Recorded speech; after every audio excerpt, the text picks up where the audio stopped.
Gagawin ko ang lahat para sa'yo.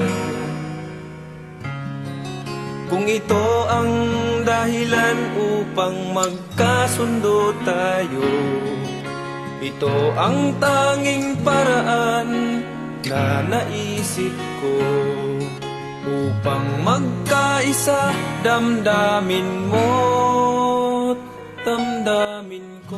24 years ago, he made his first appearance here at the world-famous MGM Grand Garden Arena, and tonight he makes his record-breaking 16th appearance here.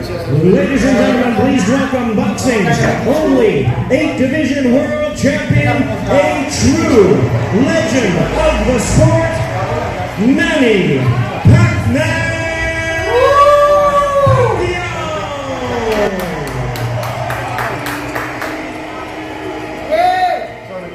Meanwhile, shall we bow down our heads in prayer? Lord, we remember when you said, if one or two of us are gathered in your name, you will be in our midst. And for that, Lord, we would like to invoke that promise. Lord, we thank you for this opportunity to be with Sherlyn, who is celebrating her 45th birthday. And we thank you for the friendship, the camaraderie, and the people who are here around to watch the Pacquiao fight. And Lord, we pray that you bless this food that we are about to partake, not only that it will nourish us physically, but also spiritually. Amen. Happy birthday to you.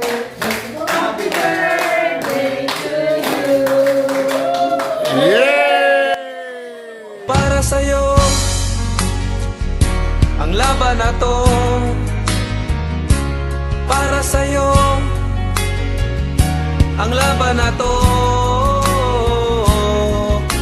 Hindi ako susuko, isisigaw ko sa mundo.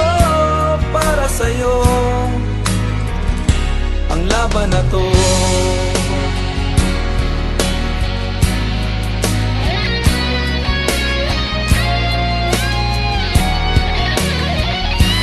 15 to 113 in favor of Mario Barrios. Judges at ringside, Steve Weisfeld and Tim Cheatham both scored them out 114 to 114. The decision is a majority draw.